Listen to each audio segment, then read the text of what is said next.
Mirabel is an orphan who just got pregnant. Her aunt, whom she lives with, threw her bags out and chased her away, telling her to go live with the man who got her pregnant. Mirabel took her bags and went straight to his house. The moment she knocked at his door, another pregnant girl named Sandra stepped out from the house. "Good evening," Mirabel greeted. "Hi, evening," Sandra responded. "Please, is Peter inside? I need to see him." Before Sandra could respond, Peter stepped out looking very angry. "What are you doing here? Now, leave my house," Peter said. "I don't have anywhere to go. My aunt chased me away. So how is that my business? What do you want me to do?" "She said I should stay with the man who got me pregnant." "Peter, what is going on here? What is she talking about?" Sandra angrily asked. "I don't even know what this idiot is talking about. Who got you pregnant? Now get her from my house." "I thought you said you loved me, Peter," Mirabel asked, and Sandra angrily stepped inside the house. "I said get out from my house this minute." "Peter, I am not going anywhere. Kill me if you want to kill me. Ever since I told you about the pregnancy, you've been avoiding me. What did I do to you? My aunt just discovered I am pregnant and she asked me to leave her house. Right now, I don't have anywhere to stay. I thought you said you love me. Who is that girl?" "So you have a girlfriend, Peter? Or are you married?" Mirabel asked. "Yes, I have a girlfriend and I want to marry her. By the time I go in and come out, you will not like what will happen," Peter said, and he angrily went inside the house to meet Sandra, who had already packed her bags. "Baby, what are you doing with your bags?" "Where are you going?" Peter asked. "What does it look like?" "You are disgusting, Peter. I have been with you 6 years. Peter, 6 whole years. I've spent 6 years believing in you, trusting you, supporting you, and this is how you repay me, by getting another girl pregnant while I'm carrying your child. Baby, please, we can fix this. Don't let this girl ruin our relationship. We have a future together. I am done with this relationship, Peter. Baby, please, don't say that. I love you. You know we are planning our wedding. That girl is just a liar." Peter tried to hold her hands, and she pushed his hands away. "Don't ever touch me again. I am done with this relationship, and I don't want to ever set my eyes on you again." She angrily left. Peter stood speechless for some minutes and angrily stepped out of the house and locked his door. "Where are you going?" Mirabel asked, but he ignored her and hurried out to catch up with Sandra, his head pounding with frustration as he ran after Sandra. "Sandra, please." He grabbed her hands and she removed his hands in anger. "Can you just leave me alone? What is this nonsense?" She barked loud enough for people to hear. "Baby, calm down. Please reduce your voice. People are looking at us. Let them look. I don't want to hear anymore.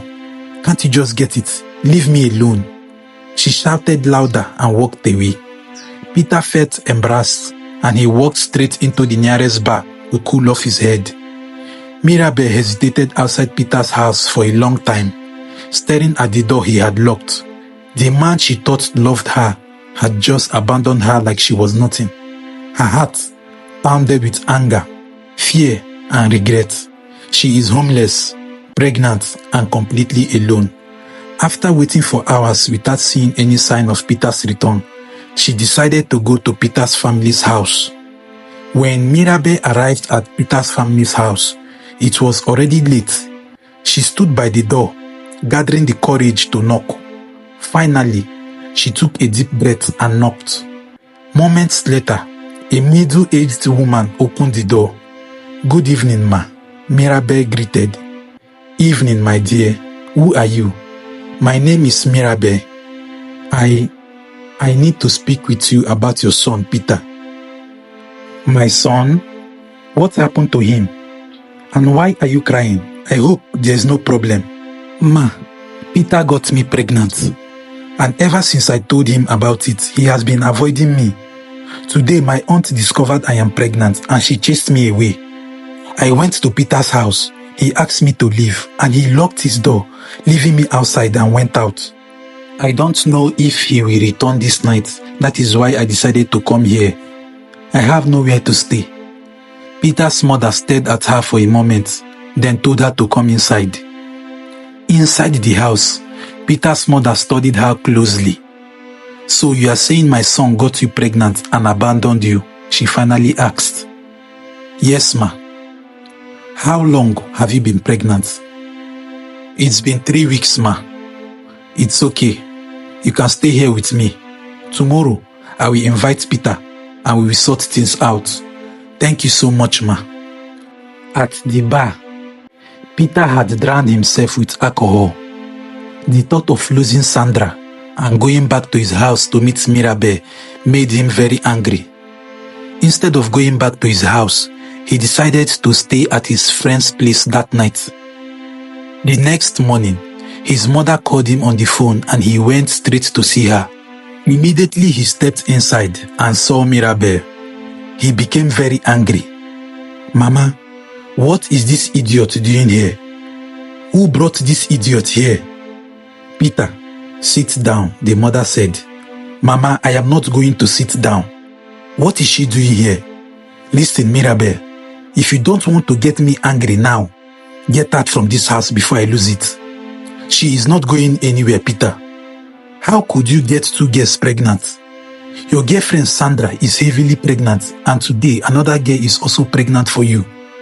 Are you not ashamed of yourself? What has come over you? Mama, I am not responsible for her pregnancy.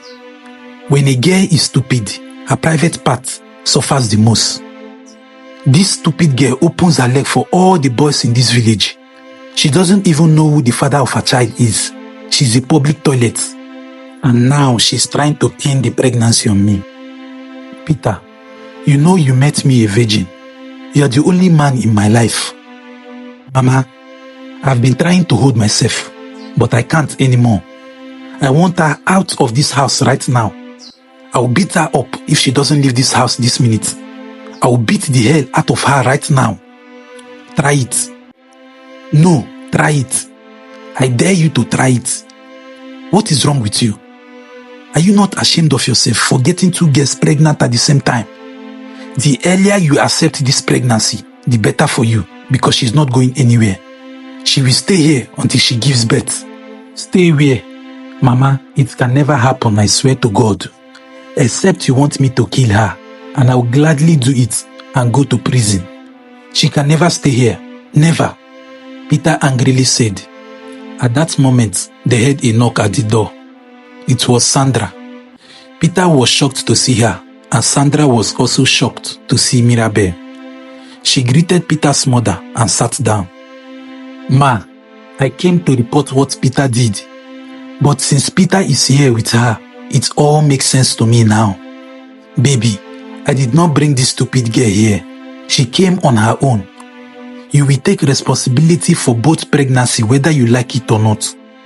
I will not allow you to destroy 2 lives because of your foolishness, Peter's mother said, and she turned to Sandra. Sandra, I understand you are hot, but this situation is already complicated enough. We need to figure out the best way forward. Mama, the only way forward is that Mirabel or whatever she calls herself should get out from this house. I am not responsible for her pregnancy, Peter said, and he turned to Sandra. Baby, this idiot here is lying. She knows we are planning to get married. She's doing everything possible to scatter our marriage plans. Ma, please, I have to leave now. I will come and see you next time. As Sandra stood up to leave, Peter grabbed her hands and she angrily removed it and stepped outside. Mama, see what you have caused. If you hadn't kept this useless girl here, Sandra wouldn't have met her. Now, she will be thinking I brought this useless girl here myself. Peter hissed and stepped out of the house to catch up with Sandra.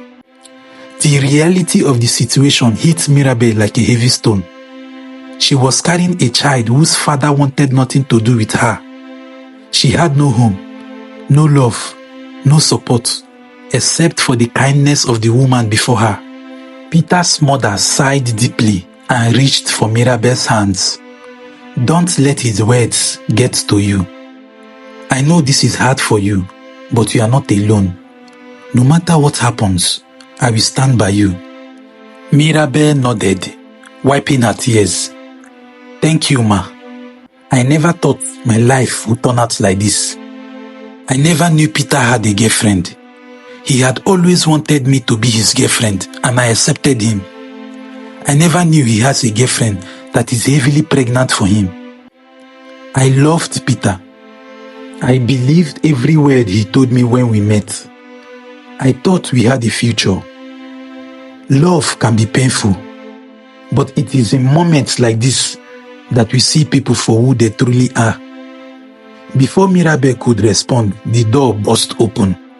Peter stormed inside, his face burning with anger. Mama, enough of this nonsense. This girl needs to leave right now, he shouted. She is not going anywhere, Peter. Are you insane?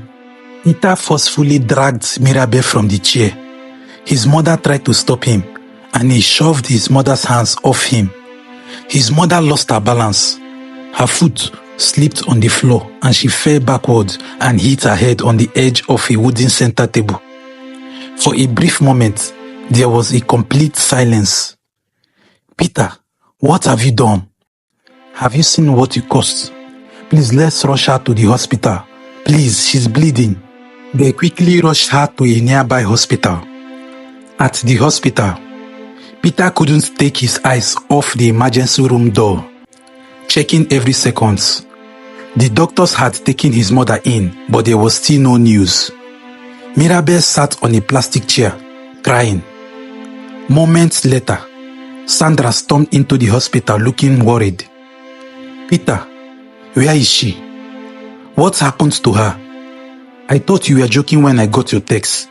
Where is she? Sandra asked. She's in the emergency room. We are still waiting for the doctor. But what exactly happened to her? I was just trying to get rid of this stupid girl, but she kept resisting. My mom got in the way and she fell. If this idiot had left when I told her to, none of this would have happened. It's all her fault. The emergency room door swung open and a doctor stepped out. All three of them turned to him at once. I'm sorry, the doctor said. No, doctor. Please don't tell me my mother is dead. Mirabel, have you seen what you caused? You have killed my mother. Young man, calm down. Your mother is not dead. I never said she's dead. I am sorry because she suffered a severe head injury. The impact caused internal bleeding and she slipped into a coma. We've done everything we can to stabilize her, but at this point, it's up to her body to fight it. We will keep monitoring her condition, but right now, she's unresponsive. The doctor said, and a nurse stepped out from the emergency room and hurriedly whispered to the doctor, and they hurried back into the emergency room. Just pray nothing happens to my mother. I will strangle you. Have you seen what you've caused? It's okay, Peter. This is not the time for blames. Let's pray and hope she gets better. They waited for the doctor for hours until another nurse walked out. Please, who is Mirabel? Mirabel looked at the nurse surprised. I am Mirabel. Okay, the woman asked me to come with you. You mean my mother can talk now? Please, I want to see her. You can see her, but not right now, sir. She asked me to come with Mirabel alone. Mirabel hesitated for a moment, looking at Peter, who is frowning at her. She stood up and followed the nurse. Peter's mother was lying on the bed. She looks very weak, and Mirabel sat beside her. Ma, I'm very sorry. This is all my fault. If I had just left your house when Peter told me to, none of this would have happened. Now you are here because of me. My daughter, don't blame yourself for this. It's quite unfortunate that Peter has turned to something else. He doesn't listen to me anymore, but one thing is certain. You are not going anywhere. No, ma. This is too much already. But I really love Peter. I loved him so much. I wanted a future with him, but since he doesn't love me, or want anything to do with the pregnancy, I think I have to leave and look for somewhere else to stay. If he could push you that way, his own mother, I wonder what he could do to a nobody like me, especially now he hates me with so much passion. Ma, there's this friend of mine. We had a chat last night. She told me I can stay with her, so I just have to leave and stay with her. But I won't leave until you get better. I can't leave you like this. I will stay here in the hospital with you until you are discharged. But when I leave, I will terminate the pregnancy. I can't keep this child anymore. I want to abort it. Abortion? How could you even think of that? Listen, Mirabel, I understand that you are heartbroken, but please don't ever think of abortion. Abortion is not as easy as people think. There have been cases where women bleed to death after an abortion. Others develop life-threatening infections. Do you know that abortion can cause serious damage to your womb? Many women have lost the ability to have children because of abortion. What if you abort this pregnancy and you never take in again? You should think of all that. I know you feel betrayed, but please don't abort it. There are many women who have regretted their decision to abort, but I have never seen a woman regret choosing to keep her child. So promise me you will never involve in abortion. Mirabel nodded slowly, but before she could respond, the door swung open. Peter and Sandra stepped inside. Peter's expression changed the moment he saw his mother lying there, looking weak, and guilt washed over him. Mama, I am sorry. I was blinded by anger. Please forgive me. You almost killed me because of your foolishness. I have forgiven you, but I am disappointed in the man you have become. Ma, I heard what happened. I am very sorry. How are you feeling now? I feel better. I'll be fine, Sandra. Thank you so much for your concern. They all stayed with her for a couple of hours before Peter and Sandra left the hospital. Mirabel stayed back with Peter's mother, and the next day evening, Peter's mother was discharged. When they got home, Mirabel packed her bags and left. Peter was so excited when he heard the news, and Sandra, his love, is back in his life. 2 weeks later, a convoy of 5 luxury cars pulled up in front of Peter's mother's house. The compound was filled with bouncers. Their presence was intimidating. The moment they moved aside, a woman stepped out of the car. It was Mirabel. 2 bouncers followed her, protecting her as she walked up to the house and knocked gently on the door. Peter's mother, who had been inside preparing dinner, opened the door. The moment her eyes landed on Mirabel, she froze in shock. Mirabel, she happily screamed, her eyes scanning the transformed girl before her. Good evening, ma, Mirabel greeted with a warm smile.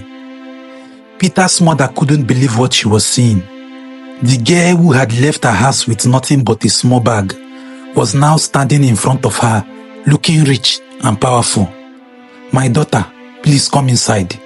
Mirabel nodded, stepping in, while her bouncers remained outside. Peter's mother led her inside, still in disbelief, unable to believe her eyes. My dear, right now I don't know if I am dreaming, because you've really changed. What's happened? Mirabel smiled. Ma, a lot has happened, but I came to see you today to thank you. You were a mother to me when I had no one. You protected me. You gave me shelter. You gave me hope. And for that, I will forever be grateful. Mirabel, I only did what any mother should do. But tell me, where have you been all this while? And how did you transform so much in just 2 weeks? Ma, there is something I never told Peter. Something I never told anyone since I moved to this village. Ma, I came from a very wealthy family. My late father was a billionaire, and when he passed away, he left everything for me. But you see, my wealth has always been a curse when it comes to relationship. Every man I met only wanted me for my money. They became desperate to take advantage of my wealth. At some point, I decided to test something. I wanted to know if a man could truly love me without my wealth. So I disguised myself as an ordinary girl, living a simple life. I wanted to experience genuine love, and that was when I met Peter. I loved him. I really did. I loved him so much, ma. I thought he was different. But when I got pregnant, he showed me exactly who he was. Especially realizing that he has a girlfriend that is heavily pregnant for him. That broke my heart even more, because I never knew he has a girlfriend. Peter is a very heartless person. You were the only one who showed me kindness. Ma, you didn't judge me. You took me in. After everything Peter did to me, I was ready to abort the pregnancy. I was heartbroken and felt unwanted. But when you spoke to me at the hospital, you made me realize the value of my child. You told me stories of women who regretted their abortions, and that stuck with me. Because of you, I kept the pregnancy. Oh, my daughter, I thank God for that. Mirabel nodded. But Mama, let me be honest. Peter is not worthy of being a father. He is selfish and arrogant. I won't let my child grow up in the hands of a man like him. Mirabel reached into her bag and pulled out an envelope. Ma, please take this. It's a small token of my appreciation for the kindness you showed me. Peter's mother hesitated, but took the envelope. When she opened it, it was filled with cash in dollars. Mirabel, you mean all this for me? This is too much. Ma, this is nothing compared to what you did for me. Please, use it for yourself. You have such a good heart, my child. I pray that God blesses you even more. Amen, ma. Thank you. I will be traveling to the United States next month, but I'll make sure I see you before I leave Nigeria. Oh, I'm so happy for you. Thank you, ma. I have to leave now. Let's go outside so my bodyguards can help you carry things from the car boot. I bought you a few things. Peter's mother was very excited. Mirabel bought so many things for her. They both thanked each other, and Mirabel got in her car and the convoy zoomed off. The next day, Peter's mother invited his son for a talk. Peter, you had a gold in your hands, but you threw it away like a trash. What do you mean, Mama? There is something you don't know about Mirabel. Mama, you have started again. Is this why you asked me to come here this morning? I don't want to hear anything about that girl. She's gone, and I'm glad she left. She is a nobody trying to trap me with a pregnancy. That is where you got it all wrong. In fact, Mirabel was here yesterday. The mother said, and she told him everything about Mirabel. And Peter became speechless for a moment. A wave of regret and anger washed over him. He had been so blinded by arrogance and pride that he had lost something. Someone truly special. For the first time in his life, Peter felt real loss. And I deleted her number. Mama, do you have her phone number? No, I don't. Anyway, she said she would visit me before she travels to the United States of America. Oh, Mama, I am finished. What have I done to myself? Did she tell you the exact day she will come to see you? The mother gave him a disappointing look. After his conversation with his mom, he went back to his house and Sandra noticed his mood. Baby, what's wrong? Ever since you came back from your mother's place, you've been acting moody. What's the problem? Nothing. Just a little stress. I'm fine, Peter said. But from that day on, Peter abandoned Sandra at home. He spent every day with his mother from morning till night, eager to be there when Mirabel would visit before she travels to the United States. One night, when Sandra and Peter were having dinner after he returned from his mother's place, Sandra noticed his distraction and sighed, Baby, you've been acting strange lately. He looked up to her. Strange? How? You were always lost in thought. You hardly listen when I talk, and sometimes you just stare into space like something is bothering you. What is the problem? And for 1 week, you've been going to your mother's house every day.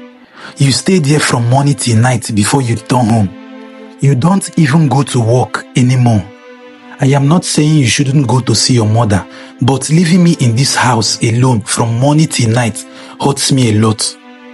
Before Sandra could finish her statement, she felt a sharp pain in her belly, and Peter quickly rushed her to a nearby hospital. When they got to the hospital, the medical team quickly took over, rushing Sandra into the delivery room. Moments later, a nurse emerged with a smile. Congratulations, Mr. Peter. You have a beautiful baby girl. Please, we need you to bring a few baby clothes. I will go home and get them. Thank you so much. Peter happily rushed back to his house. Moments later, he returned to the hospital in anger. The nurse was surprised at the sudden change of mood. Just moments before, he was happy, eager to bring clothes for his newborn, only to return very angry and handed the baby clothes to the nurse. Mr. Peter, is everything alright? You won't understand. Where is the doctor? I need to see him immediately. Okay, come with me, the nurse said, and Peter followed her.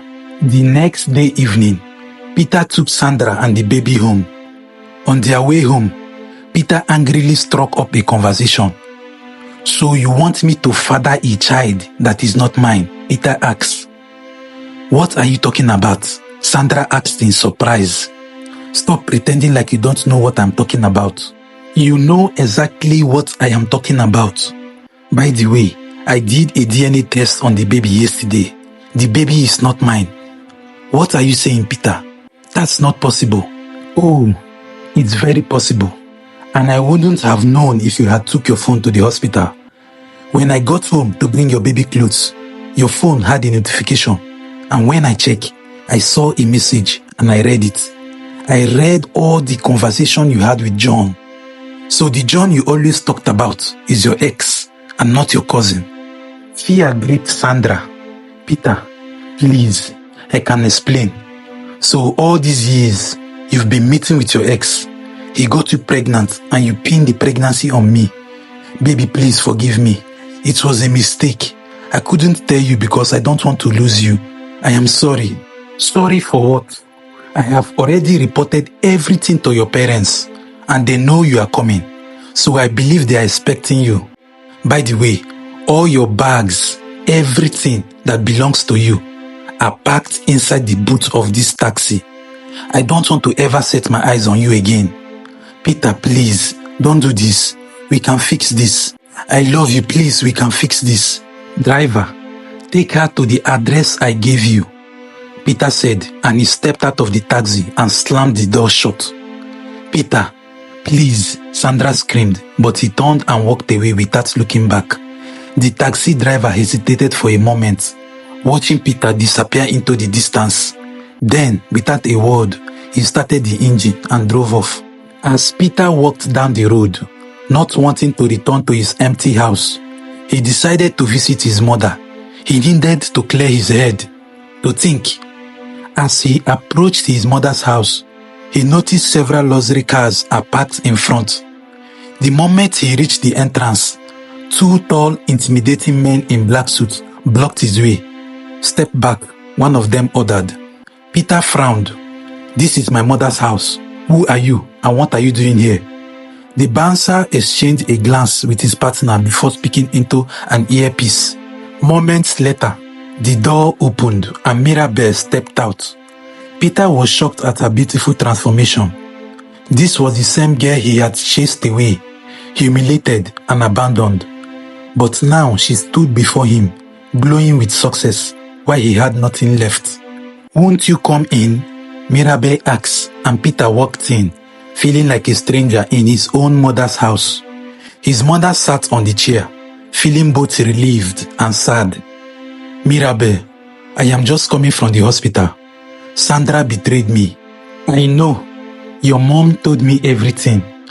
But you are lucky you found out earlier. It would have been worse if you never find out. But that serves you right. You denied the child in my womb and accepted another man's child. Because of this same Sandra, you chased me away.